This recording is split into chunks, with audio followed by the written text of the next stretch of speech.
M of life English में?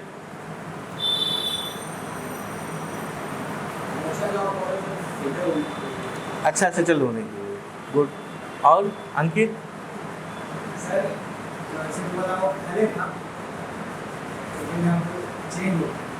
Good. पहले कुछ और लक्ष्य था, अभी चेंज हो गया। चलो वो गुप्त रखना चाहता है, बताना नहीं चाहता। बताओ। हाँ, मॉडलिंग और इंजीनियरिंग करना, उसको उल्टा कर देते हैं, पहले मॉडलिंग करेगी फिर इंजीनियरिंग करेगी। बताइए।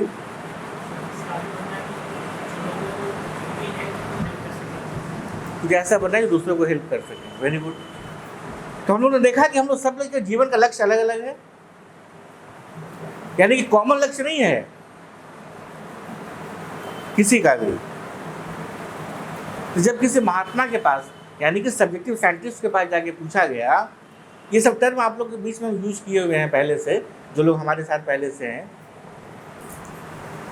उनसे, ऋषि से कहें, प्रॉफिट से कहें, या जिससे भी कहें, उनसे पूछा गया कि भाई हमारे जीवन का लक्ष्य क्या है। तो जितने लोग हैं उतने लोगों ने अलग अलग बातें कही, और ये लक्ष्य बार बार परिवर्तित होता रहा हर व्यक्ति के लिए। जैसे किसी ने कहा मुझे सेटल होना है, तो जैसे ही वो सेटल हुआ उसके जीवन का लक्ष्य समाप्त हो गया। तो उसी समय अम्मा कहती थी उसको मर जाना चाहिए, क्योंकि लक्ष्य जो था तो पूरा हो गया, तो जीवन ही पूरा हो गया, समाप्त हो गया। जैसे इसका है कि मान लीजिए इंजीनियरिंग बनेंगे, इंजीनियर बनेंगे या मॉडलिंग करेंगे, वर्ल्ड का बेस्ट मॉडल बन गई और वर्ल्ड का बेस्ट इंजीनियर बन गई, उसके बाद क्या? लक्ष्य पूरा हो गया, तो फिर उसके बाद जीवित ही नहीं रहना चाहिए। तो प्रश्न आता है कि भाई ऐसा कोई कॉमन लक्ष्य है क्या? कोई ऐसा सामान्य एम है क्या जो हर मनुष्य के ऊपर लागू है?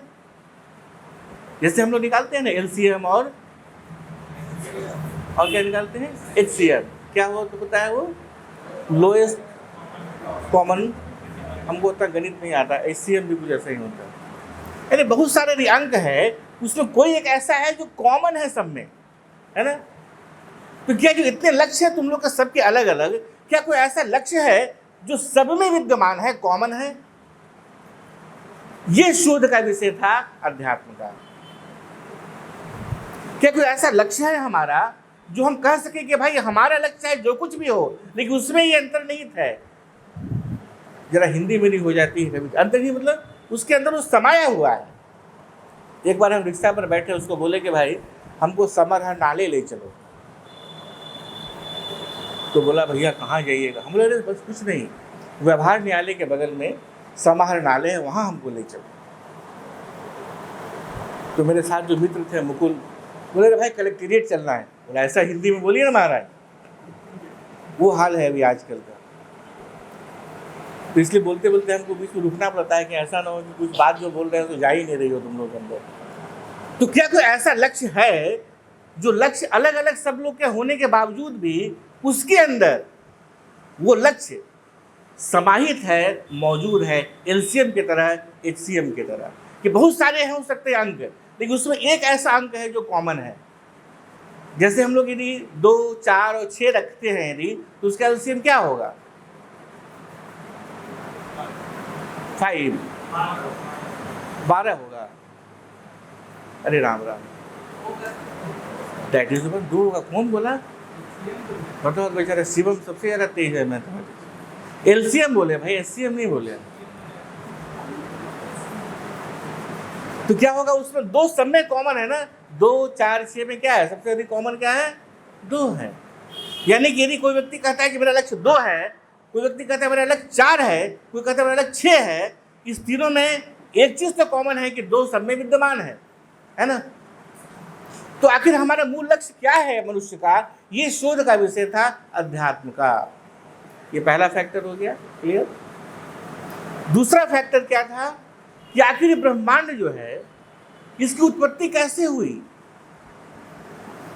और ये शोध का विषय, जैसे हमने कहा कि लक्ष्य शोध का विषय था अध्यात्म का, तो इसका ये मतलब नहीं कि अध्यात्म बोला कि भाई कोई दूसरा इसका शोध नहीं कर सकता। ऐसा संकीर्ण मानसिकता का अध्यात्म नहीं था। बाकी लोगों ने भी शोध किया कि लक्ष्य क्या हो सकता है, कुछ तो मनोविज्ञान और बाकी अनेक विज्ञान बने। उसी प्रकार जब अध्यात्म इसका शोध करने लगा कि ब्रह्मांड की उत्पत्ति कैसे हुई, तो इसको शोध करने के लिए भी बाकी दूसरे प्रकार के ब्रांचेस आए, जैसे बिग बैंग थ्योरी, नाम आप लोग सुने होंगे। और भी थ्योरीज हैं इसके अलावा, लेकिन बिग बैंग क्योंकि सबसे अधिक प्रसिद्ध है इसलिए उसी की बात करेंगे हम लोग। तो विज्ञान ने भी इसका शोध किया कि आखिर इस समष्टि की, इस ब्रह्मांड की उत्पत्ति कैसे हुई। हम लोग इस दोनों में से कौन सा प्रश्न को पहले लेंगे, ये बताइए। ये दो ही पर चलेंगे, अध्यात्म में और भी विषय है, लेकिन ये मुख्य दो विषय है उसका। क्या पहला विषय क्या है कि मनुष्य के जीवन का लक्ष्य क्या है, एक। दूसरा, ब्रह्मांड की उत्पत्ति कैसे हुई, किसने उसको बनाया, कब बना, क्यों बना, जितना प्रश्न हो सकता है उससे संबंधित वो सारे के सारे। तीसरा जो बहुत महत्वपूर्ण प्रश्न है जिस पर हम लोग नहीं जाएंगे इतने शॉर्ट सेशन में, वो क्या है कि ब्रह्मांड और मनुष्य के बीच में रिलेशन क्या है, जिसको हम लोग तकनीकी भाषा में कहते हैं जीव, जगत, ईश्वर। इस यही तीन विषय है अध्यात्म का। लेकिन हम लोग ईश्वर की बात नहीं करेंगे क्योंकि धर्म हो जाता है। हम लोग जीव अर्थात हम लोग सभी लोग, जगत अर्थात जगत, इसलिए जो ईश्वर तत्व है अभी उसको हम लोग गौण रखें कि क्या है हमको पता नहीं। क्योंकि यदि हम लोग हिंदू हैं तो कहेंगे कि ईश्वर तो भैया है, यदि हम लोग बौद्ध हैं तो कहेंगे ईश्वर नहीं है, यदि हम जैन हैं तो कहेंगे कि ईश्वर नहीं है ना। तो हम लोग दोनों में से कौन सा चीज़ पहले लें, जगत की उत्पत्ति पहले कैसे हुई ये देखें, या हमारे जीवन का लक्ष्य क्या है ये देखें, कौन सा पहले।